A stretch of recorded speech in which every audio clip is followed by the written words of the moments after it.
Bom dia amigos da cidade. Começamos aí mais uma semana, estamos na segunda-feira e uma semana com grande expectativa. Nós sempre precisamos começar com grandes, boas expectativas.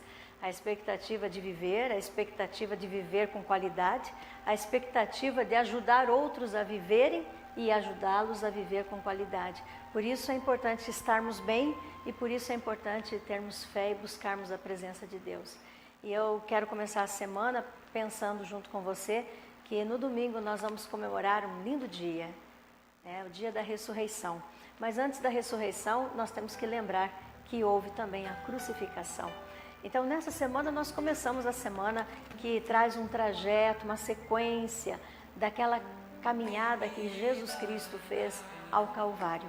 O Calvário de Cristo, o Calvário que cada um de nós também temos, mas a importância de estarmos identificando a nossa fé e a nossa vida cristã com a pessoa bendita de Jesus Cristo, etapa por etapa, na sua caminhada. Se você ainda não parou, pare e que essa semana você comece a fazer uma leitura dos evangelhos e principalmente pegar o texto onde você vai olhar ali o final de cada evangelho sobre a crucificação e as coisas que antecedem a crucificação.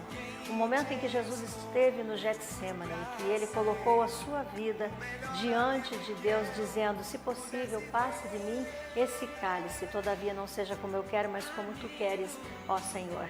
Então que você possa refletir e que você possa encontrar dentro de si a sua existência, a sua vida, a sua fé e se encorajem a dizer: Jesus Cristo deu sua vida por mim.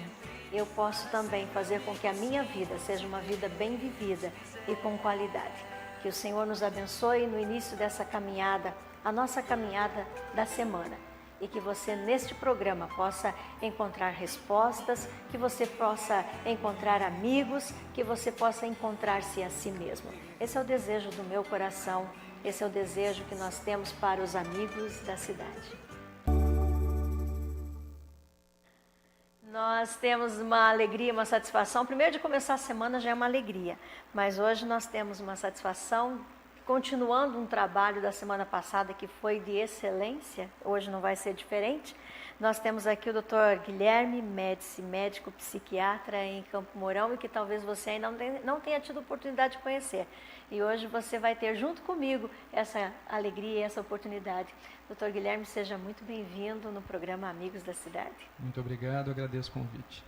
Nós temos essa expectativa em recebê-lo e a alegria de tê-lo, porque dentro da sua área, como nós falávamos com a Fernanda semana passada, a importância que temos de descobrir e de encontrarmos algumas coisas sobre a nossa própria vida e sobre a vida das pessoas que estão ao nosso lado.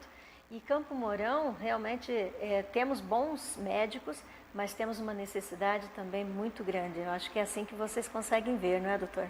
Exatamente. Eu acabei vindo de Curitiba final do ano passado, mais precisamente início desse ano, agora em definitivo na cidade. E um dos motivos que nos trouxe até aqui foi exatamente esse. Foi o fato de saber que a cidade necessita de mais profissionais na área da psiquiatria, né? E, logicamente, também pela questão familiar. A minha família é daqui. Isso foi outro motivo importante que nos fez voltar a Campo Mourão. É um imã, né? Exatamente. Família sempre é um imã, né? Sempre, muito importante. Doutor, eu tenho aqui algumas perguntas, vamos ver se nós conseguimos entrar em todas elas, mas eu fico sabendo que amanhã, acho que a gente tem um tempo com o senhor novamente aqui, né? Que bom. Doutor Guilherme, o que são drogas e quais os tipos de substâncias que existem? Pois é, eu acho que dentro da psiquiatria nós temos várias doenças, né, que são tratadas atualmente. A dependência química entra como um grupo, né, de doenças, são doenças complexas, né. Hoje o conceito de drogas é qualquer substância que interfira no funcionamento cerebral, né, consequentemente vai trazer uma alteração do nível de consciência, prejuízos importantes, né? Elas são classificadas mediante o efeito, né, no sistema nervoso central. Então elas podem ser drogas depressoras, são aquelas que reduzem o funcionamento do cérebro, né? O paciente fica mais lento, com falta de concentração, dificuldade de memória. Tá? Um exemplo seria o álcool, né? Num primeiro momento nós sabemos que o álcool ele desinibe, porém ele é uma droga depressora. Né? Outro grupo seriam as drogas que causam a euforia, né? Estimulantes do sistema nervoso central. Tá? O paciente fica agitado, com a redução do apetite, taquicardia. Um exemplo dessa droga é a cocaína, né? O próprio cigarro de nicotina. Tá? E temos ainda drogas perturbadoras do sistema nervoso central, que modificam, né, causando delírios, alucinações visuais, auditivas. Então, são basicamente esses 3 grupos que nós temos. E dentro desses 3 grupos, a gente vai tendo que ter um trabalho específico para cada área. Seria assim? Exatamente. O tratamento da dependência química ele não é único, né? Não existe uma forma universal de abordar o paciente. Depende da necessidade, depende do problema de cada paciente, no que diz respeito ao uso, abuso ou dependência química das drogas. Porque nós temos diversos trabalhos, equipes que se levantam para trabalhar, grupos que se levantam para trabalhar com cada uma dessas áreas, mas o paciente é que vai dar a resposta, né? Eu acho que o primeiro passo, o passo mais importante, seria o paciente ter crítica da doença e aceitar o tratamento, né? O tratamento ele é multidisciplinar. Ou seja, é necessário o médico psiquiatra, é necessário o trabalho de um bom psicólogo, né? Assistente social, terapeuta ocupacional, são pessoas, juntamente, lógico, com a família, são pessoas que podem, né, melhorar o prognóstico, a boa evolução do quadro. Entendo. Né? Entendo. O caráter da dependência química, da doença dependência química, é uma doença crônica e recidivante. Né? Então, da mesma forma que nós tratamos hoje a hipertensão arterial, a diabetes, é necessário também um acompanhamento nesse sentido para o tratamento da dependência. A dependência nós chamamos de essa pessoa está doente. Isso, exatamente. É uma doença. Ela é vista hoje na psiquiatria, né, classificada como doença. E talvez muitas mães façam essa pergunta. Como saber se meu filho está usando drogas? Existem pontos, sinais? Sim, existem. Normalmente, quando o paciente se depara com o uso da droga, seja ela lícita ou ilícita, fica bem nítido a alteração de comportamento, né?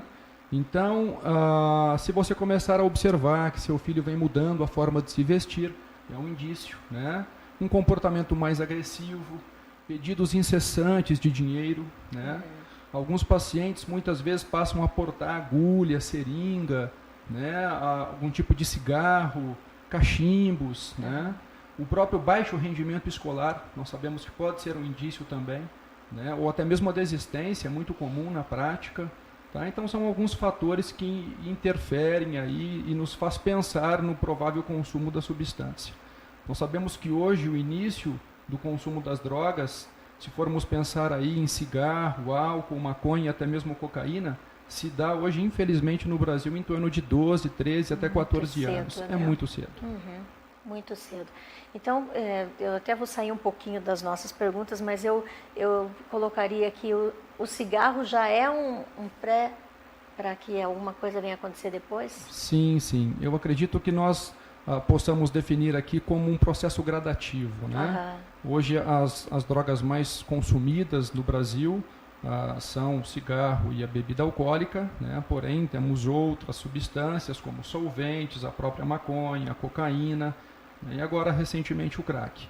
Nada mais é do que a cocaína, porém de uma forma, digamos, impura, né? Associada com outras substâncias. Porque uma coisa puxa a outra. Né?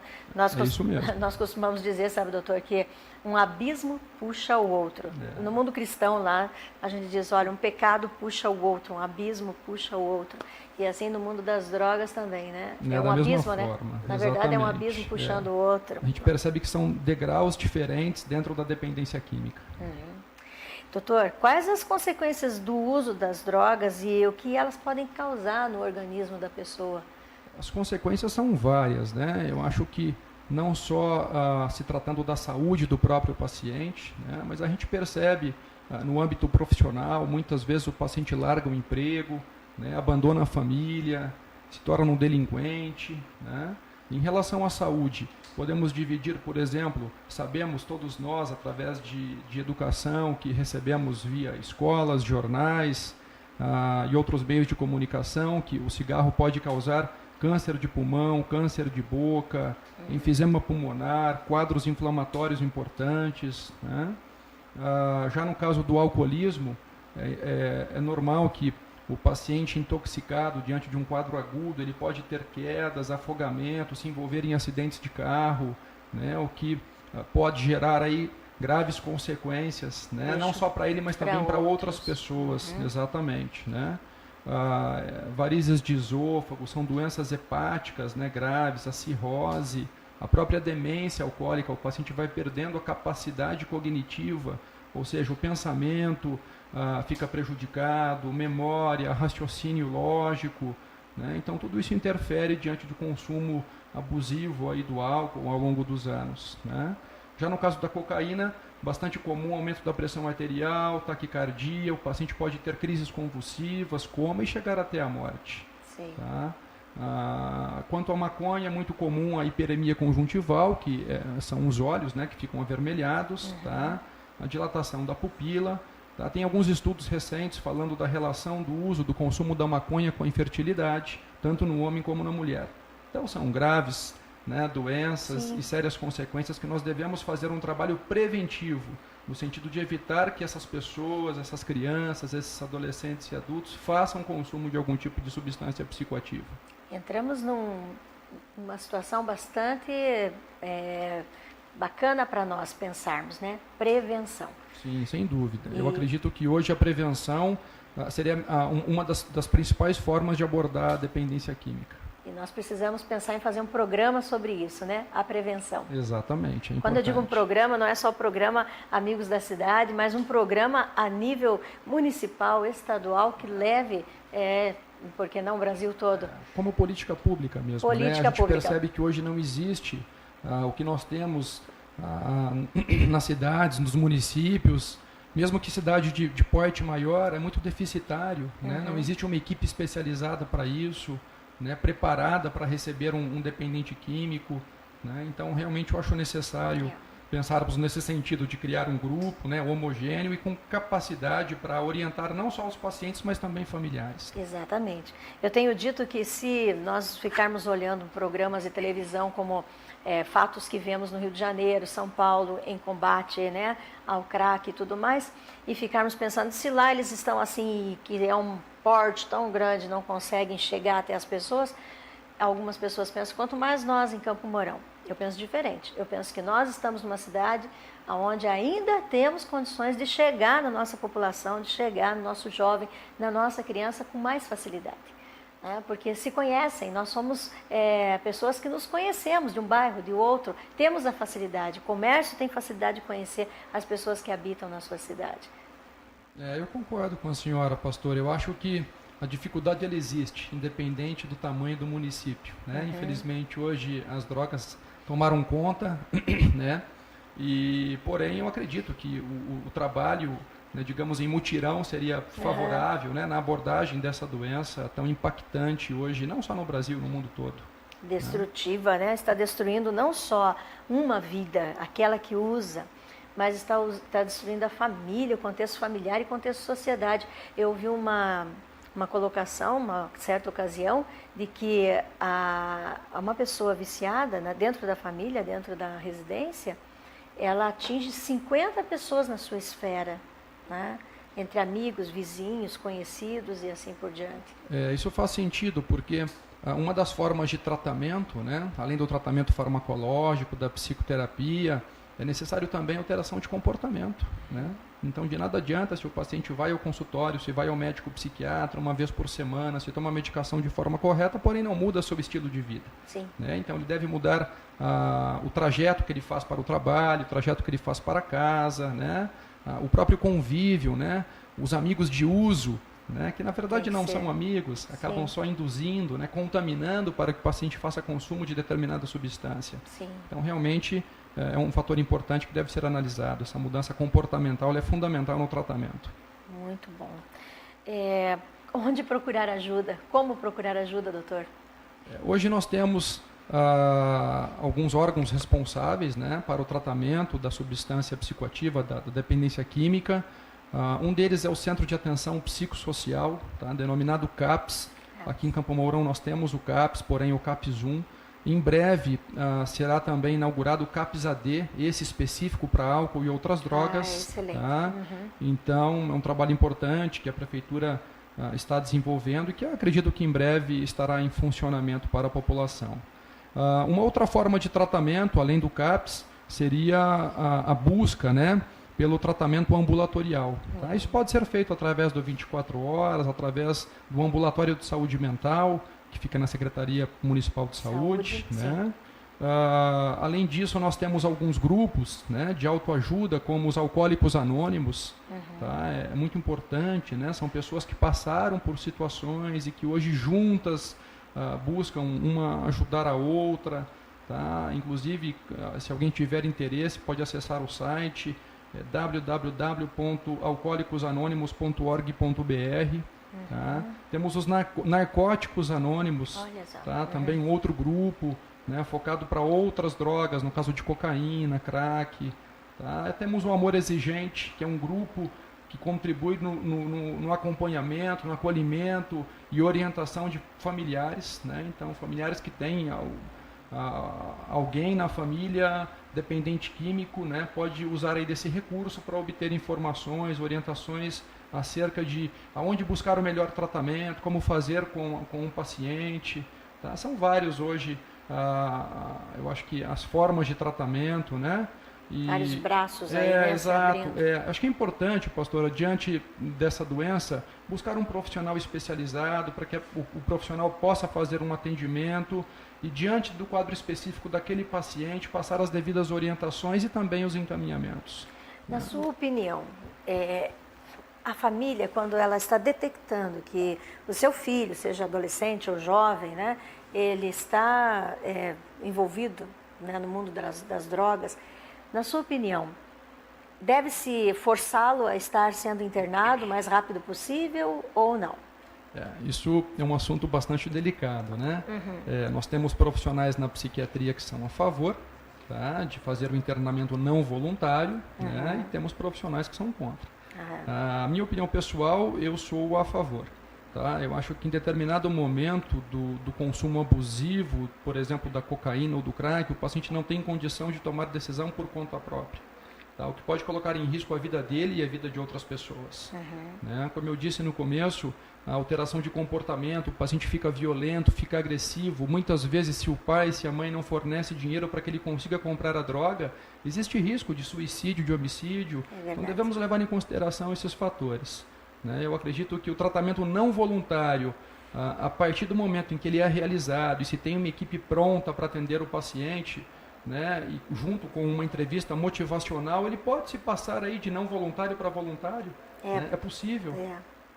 Então, eu acredito que em alguns casos, né? Uma boa comunicação. Sem dúvida. Nós temos várias técnicas para isso hoje. Né? A psiquiatria evoluiu muito nos últimos anos. Temos vários estudos realizados e sendo realizados dentro da dependência química. Né? São todas ferramentas que nos ajudam, né? Fatores positivos diante da dificuldade, tá? Que falam a favor de uma boa evolução do tratamento. Porque nós vemos famílias que ficam reféns, né? Mães, pais, ficam reféns de uma situação, não da pessoa, mas da situação que ela está vivendo. Exatamente, né? É uma triste realidade. Né? A gente vê muitas famílias. Tem casos de famílias que perderam, né, vários imóveis, bens pessoais, na busca do tratamento para o filho dependente químico. Mas realmente é um tratamento complexo, é difícil, requer uma equipe especializada para que a gente possa buscar aí esse sucesso. Conversando com o senhor, nós vamos descobrindo que o senhor já esteve na cidade de Antonina. Isso. E lá em Antonina, o senhor estava fazendo um trabalho? Exato. Eu trabalhei em Antonina, num centro terapêutico, uma comunidade terapêutica, por aproximadamente 3 anos. Né?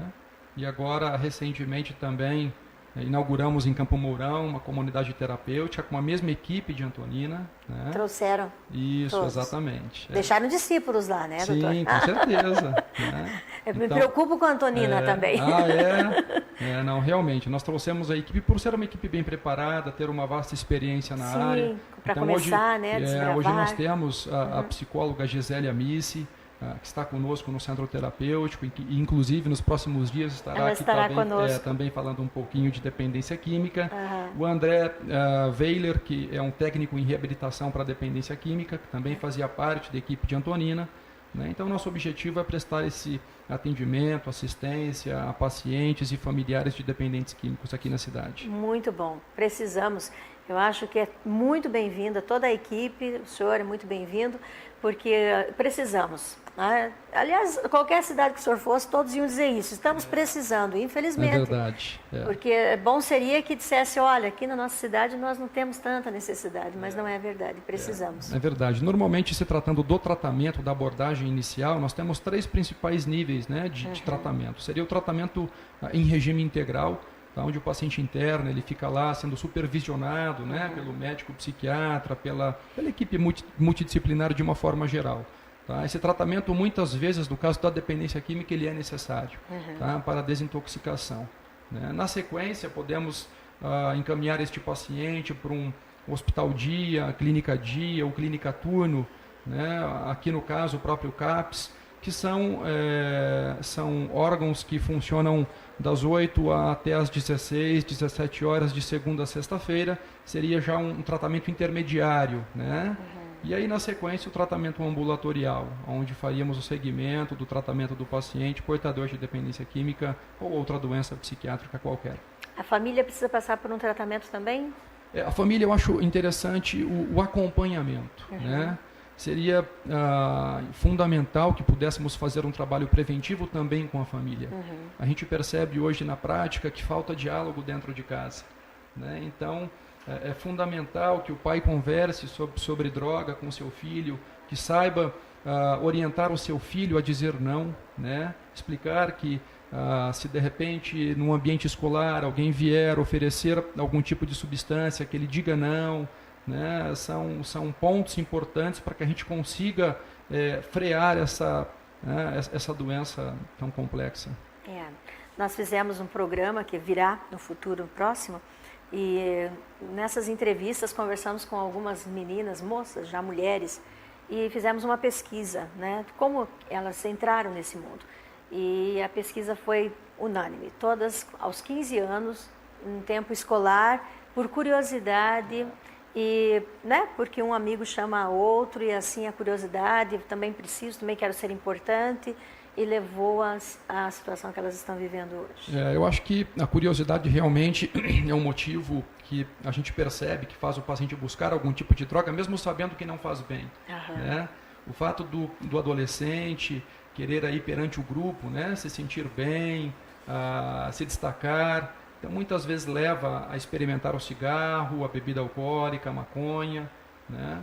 Sem falar que dentro de casa, né, pastora, muitas vezes nós temos aí pais, mães que fazem o consumo de álcool dentro de casa. O filho, com certeza, ele vai se espelhar no pai, ele vai se espelhar na mãe. Então é importante, né, eu acho que os pais ficarem atentos também a essa questão, né, para que consigam, dentro da própria casa, passar bons exemplos aos filhos e evitar que essa criança, no futuro, faça uso de algum tipo de droga. É difícil, nós não temos nenhuma garantia. Eu acho que mesmo nós que estamos na área da psiquiatria, da medicina, não estamos aí isentos desse risco. Né? Então é fundamental. É um mal que assola, né? Sim, com certeza, todos nós. Mas nós estamos fazendo tudo o que podemos e queremos continuar fazendo. Puxa, doutora, é tão importante a sua presença, eu tenho certeza que isso foi de um auxílio já imediato para muitas mães, muitos pais que estão nos assistindo. E muitos que conhecem outros e outros, né? Eu acho que é uma oportunidade que o senhor está nos dando hoje, que eu vou chamar você de você, né? Mas que você vai nos dar amanhã também, sabe? Essa oportunidade de abrir esse espaço da sua agenda, da sua vida, para estar falando de um assunto que está atingindo a todos nós, direta ou indiretamente. Quero agradecer. Não, imagina, eu agradeço o convite, me coloco à disposição, né? Nós estamos aqui formando agora em Campo Mourão também um núcleo de estudos e assistência em psiquiatria, tá? Que é composto por outros colegas psiquiatras, né? Então, justamente com esse objetivo de orientar a população, as famílias, né? De prestar um atendimento de qualidade, né? São profissionais que tiveram uma boa formação, são éticos. Eu acho que se fizermos a nossa parte, né, com certeza teremos aí uma contribuição diante das doenças mentais, em especial a dependência química. Muito bem. Dr. Guilherme Médici, conosco hoje no programa Amigos da Cidade. Agradecemos a sua presença e até amanhã, porque estaremos juntos. Ok, até amanhã. Uma boa semana a todos. Nós vamos para um momento de oração. Eu quero que você se prepare. Em todo momento de oração, nós temos convidado você a colocar um copo com água e juntos nós vamos estar orando. Não é a água que vai trazer uma cura, uma libertação, mas é um toque de fé. Às vezes nós precisamos ter esse toque de fé, esse alcance de fé. E eu tenho escutado algumas pessoas que, num ato de fé, têm dito: eu quero fazer essa oração, eu quero participar, e têm sido assim abençoados. Então esse é o nosso momento de oração. Você, mãe, que está em aflição, quem sabe pelo seu filho, você que precisa agora que Deus venha te alcançar. Vamos orar juntos.